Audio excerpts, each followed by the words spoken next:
Today we're here with the founders of Westflix, formerly known as Harvard Westlake Film Festival, Cheri, Gaulke, and Liz Yale Marsh. I am a current Westflix co-advisor. My name is Reb L. Limerick. And I am Brandon Rockwell Charland Cook. I'm the other co-advisor of Westflix. Great. So we're just gonna have a conversation, ask a few questions. Cool. So what inspired you to create the Harvard Westlake Film Festival? I guess I start. You start? Well, I actually dreamed of having a festival for years, but I did not want to start it because I knew if I started it, I would do all the work. And I had to wait for that perfect student to come along because it really should be a student-run festival. And that perfect student came along in Liz Yale. And Liz, All the precociousness. Liz was a rock star from, 10th grade on. She made a film in the 10th grade. What was the name of the film you made in the 10th? Oh God, something Wings, something. Wings to Fly. Yeah. She made an incredible film right out of the gate that was it was autobiographical, it was experimental, it was just a very strong film. And also those were the days when there were so many boys in video art. It was a very white male environment, and not just boys, but it was very white, I think. And Yes. so to have a young woman with a voice was just so exciting. So, and then how about for you? It was. I'm thinking back to it now, and it feels being in this space makes it very visceral, and I can feel the ghosts of it all. But it was very male. Thinking back on it. So I had that film. I was very lucky to have a wonderful teacher who in equal parts inspired and nudged me forward. And then it started running the festival circuit. There were all these high school film festivals around, and we went to a few of them together, and I brought my friends to a couple, and they weren't that great. And to me, that it seemed like such a missed opportunity. Here we are in LA with the industry here and so many incredible people that we could do something really, really special. And that's really where the idea was born. And Cheri and Ted said, okay, if you plan it, you can do it.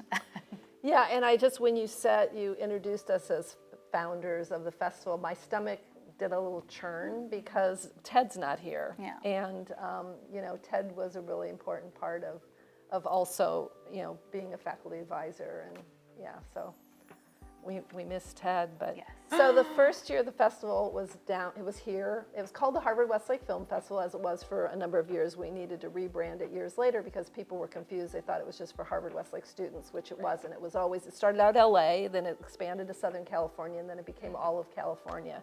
But that very first year we were here in the theater, Rugby Theater, and those were the days. Let's see, I'm trying to remember, did we make a DVD? I think we could burn DVDs on our computers. So it was a DVD that was skipping, and then you brought the whole computer down, I think. And Yeah, it was mortifying. plugged We'd it play in. the program, and then it would stop at a certain point, and then we would try it again. It would stop, and it was it was And I had to literally run up to my classroom, carry the entire computer downstairs. Kevin O'Malley and I did that. Meanwhile, to appease the audience. Well, first you appeased me. I was hysterical. I was just I could not. I was just, everything I had built for months and months and months was crumbling and before my eyes. But Jake Gyllenhaal held my hand. So, maybe it was worth it. And it was all fine. But he came up and appeased the crowd while it got fixed. And but back then people were a lot more forgiving with technology getting messed up. I feel like now it would have been a disaster, but people were okay back then. We realized that we had this beautiful showcase, and especially as it evolved, students would come down from the Bay Area or up from San Diego, and there was no way where we really could interact with each other and that the students could get to know each other as filmmakers. And so Nick Lieberman, and I don't remember what year this was, came up with when he was the director, Nick Lieberman. And I love that Liz and Nick were both at Sundance at the same time this year. Hers was the first documentary to be sold out of Sundance, and his was the first feature to be sold out of Sundance this year. Isn't that, that's so Harvard Westlake. So Harvard Westlake. But anyway, Nick came up with the wonderful idea of the day after. And that was, well, what if we host, instead of just doing this wonderful thing Friday night, what if we expand it onto a Saturday and, figure out workshops and networking and all that kind of thing. And so I think we stopped calling it the day after. I forget what we call it. Now we're calling it the Filmmakers Workshop, but sometimes Yeah. it'll be like on the day after, or Yeah, we'll yeah. slip in the day after. Yeah, which is fine. But I think that was a great development. And I always used to tell my students, Jason Reitman, who is also an alum and has spoken at the festival a couple times, he still works with people he met in high school. So I would always tell my students, the people that you're meeting now in your classroom or maybe in the film festival, those are going to be your contacts for your future careers. So I love that we start seeding that right away with Westflix. That's amazing to hear, because I feel like just having done this now twice, that has been a big part of at least our conversation around the festival as co-advisors. So you clearly laid very strong groundwork for that. And you've talked a little bit about how Westflix has kind of evolved over the past 20 years, but how do you see it continuing to evolve over the next 20 years? So it's funny, this year especially, so kudos to filmmakers in this year's cohort, but the writing behind the films, and I say this for both the documentaries and for the narrative films, is just leaps and bounds where it was 20 years ago when we started this festival. And that is what I hope continues to evolve. 20 years from now, I don't even know what the medium is going to be, right? I have no idea. But the level of storytelling has increased year over year over year. Ted and I used to talk about it all the time at the beginning of the festival, where we'd sort of lament that some of the writing wasn't at the level of the directing or the editing or the cinematography, that films that were more experimental tended just to be more interesting because it was hard for students to write at that level. And I would say recently I have seen that completely game stepped up. The writing's been phenomenal, and this year with some of the films I was just really blown away by the writing. So I hope and I think that writing will continue to evolve.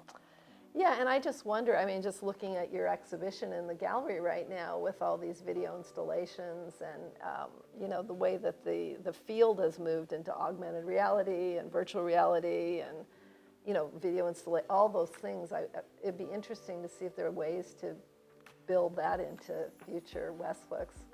Yeah. This year at the after party, we're going to have a video art installation, and we selected some films that we didn't feel like were quite right for the festival screen, but that we still loved in some way, and invited them to have a showcase at the after party. Cool. So the festival, we'll see how many people come. It's a 2,000 seat venue, so it's like huge this year.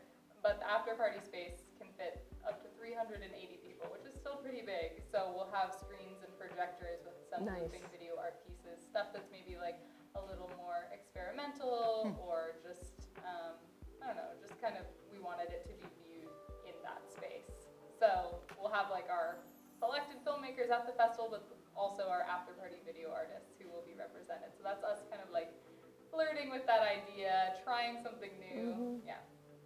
Cool. An after party. It's a better name than like reception. We had a reception. An after party sounds way more fun.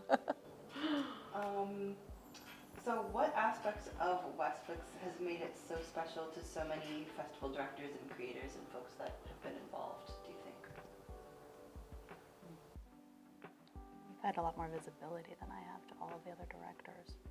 Yeah, I think, every year we had this tradition where we would gather at that restaurant down the street where we'd sit around a table with the incoming directors and the outgoing directors and talk about what do they envision for the next year and kind of brainstorm. And that was, what was it, the chocolate souffle. So it was sort of the ritual chocolate souffle eating, brainstorming. I think since the very beginning. Well, maybe we didn't do it the first year. I was going to say, I don't remember Maybe the chocolate second souffle. We bring this, I'll come back for that one. We owe you a chocolate Yes. souffle. Yeah. We still do that, and that was the first time I met Ted last year, was at that Yeah, and so we always really felt that we wanted the incoming directors to feel like they could create something with a sense of ownership, but also with an eye to not growing anything, not changing it completely or growing anything too fast. That I think that's been part of the success of Westflix, is that foundation that Liz created that we've just slowly built on year after year and made it, let it evolve, has been really important. So. I think also there's such a unique opportunity when you are a festival director to have mentorship on a level that I don't know is available to most students otherwise. Maybe it is these days. But when I was the festival director here, I got to work with Cheri and with Ted Walsh and with Kevin O'Malley in a way that I would not have gotten to interact with teachers otherwise. Cheri and I actually had a very different relationship, and maybe I would have had that with you regardless in filmmaking. But to be able to, at such a young age, have an idea and have somebody believe in you and help you get there and give you the tools but make you do it yourself, that's really unique and really special. And I'm not surprised to see how many festival directors have gone on to have really incredible careers, because both there's probably a DNA element to them who they want to be festival directors in the first place. But they also had that experience of mentorship and connection with somebody who believes in you at that age, and it's special. I feel lucky. I know, that's one of my favorite parts of Westflix, is getting so close with the festival directors and all the students who are just like really dedicated to the festival, because we're going through this huge thing together, and then it's like the celebration of being able to see it all come together on the night. I mean, I think that's probably the reason I became a producer, was the process of putting the festival together. I think that prior to the festival, I probably would have thought I'd be a director, and I would have been wrong. I think that it was the process of putting an idea together, putting a budget together, presenting it, making something happen, bringing in all the other people, that for me was like, oh, okay, producing. This is producing. So there's a question we've been asking all of our interviewees, which is, if you had to describe Westflix in one word, what would it be? Oh God, I have to think about this now. I'm going to say voices. I just keep coming back to special. I think it's really special. Tell us more about voices. Because that's what it is. It's a curated group of voices, different voices. I agree. Are there any other Westflix Funny stories. memories or anything else that you want to share? I have to say, for the record, no one in my life ever has called me Lizzie. Ever. Not even Cheri. No one has ever called me Lizzie. The awards are the Lizzie Awards. And we asked your permission. Yes. We asked your permission because it just, I very giving somebody embarrassingly a agreed. Lizzie, just giving them a Liz, it just, it needed no. to have that E, and Yes. I knew that, so it wasn't like we were, but so we got her permission to call them the Lizzies. I think it helped that it felt like one step away from my actual name too, that it didn't feel quite so self-congratulatory that I said yes to that. I'll work on that better. Next time. Well, thank you both so much for thank you. chatting with us today, but also for founding the festival and leading the way, and also trusting us to bring it into the future. Thank you for carrying the Yeah. torch. Yeah.